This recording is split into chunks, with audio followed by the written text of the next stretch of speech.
What's going on, y'all? I'm Czar, and in this video, we're going to be comparing the United UT Twin 87 to the Warm Audio WA87 R2 on paper.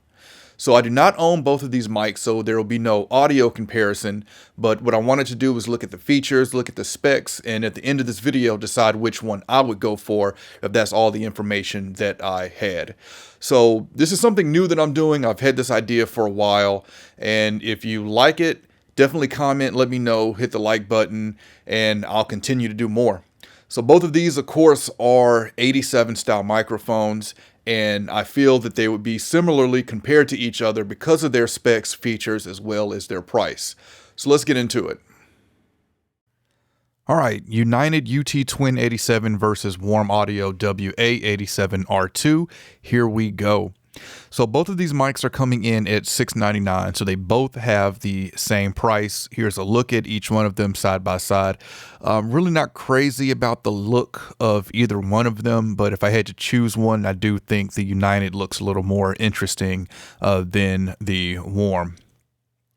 Specs on the UT Twin 87. The capsule is a UT series 34mm brass insulated dual backplate K87 capsule.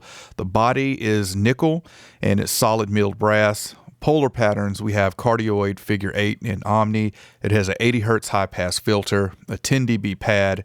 SPL is 117 dB, 127 with the pad. Self noise is 10 dB, which is pretty impressive. Standard frequency response 20 Hz to 20K, and it has a custom wound UT series transformer that is made in the USA. Looking at the Warm Audio WA87 R2 capsule is a reproduction of the classic dual backplate 4-wire termination K87 capsule. Body is nickel plated as well. Polar patterns, we have cardioid figure 8 and omnidirectional. High pass filter, 80 Hz, 10 dB pad. For the SPL here, we have 132 dB and 125 dB without the pad. Self noise is higher on the Warm at 15 dB. Same frequency response, pretty standard, 20 Hz, 20K.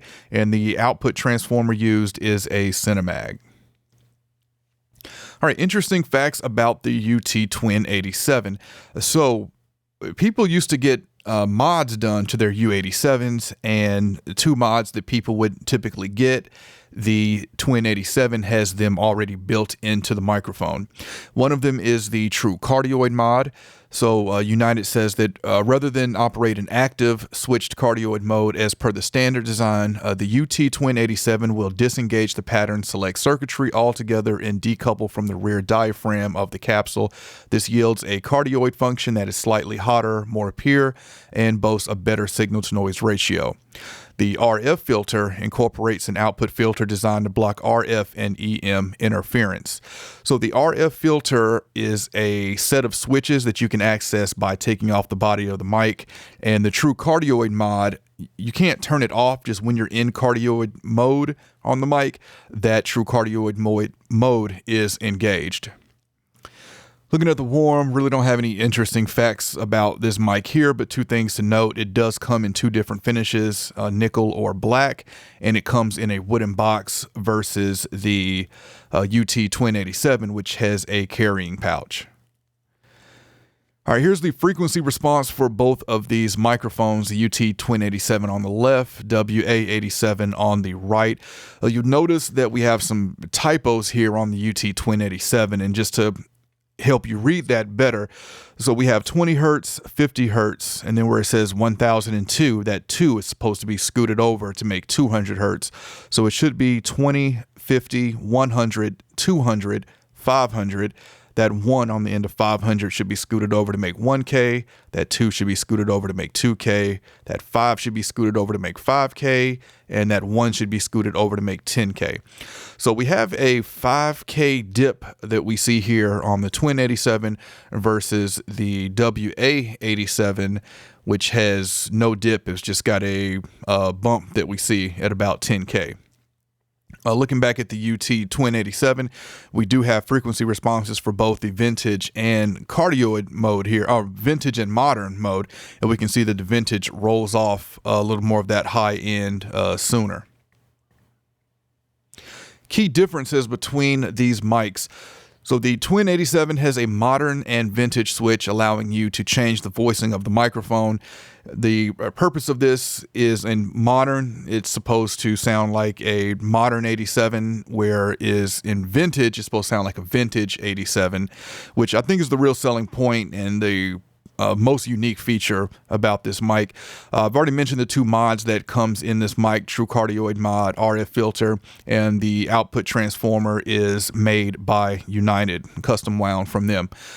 On the warm, we got the black or nickel finish, comes in a wooden box, and they're using a Cinemag transformer. All right, so between these two mics, looking at them on paper, which one would I choose and why? I would choose the UT Twin 87. I just think that this is a more interesting microphone when you look at what it has to offer.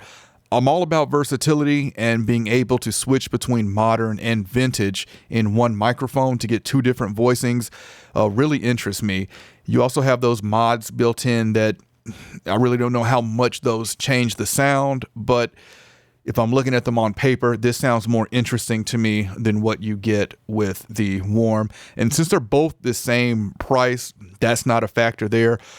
I would like a wooden box. Just most microphones I buy typically come with a wooden box, but with the Twin 87, you get the carrying pouch. At least you get something to transport it in.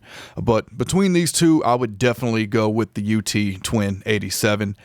So let me know which one of these mics would you choose, just based on looking at them on paper. Would you choose the warm? Would you choose the United? Definitely comment and let me know. And both of these mics are available at Front End Audio. I will have a link in the description if you want to check them out, learn more about them, or pick them up. All right, if you like this video, I appreciate a thumbs up. And if you want to continue to see content from me, then you know what to do. Any questions, comments, let me know, and I'll catch y'all next time.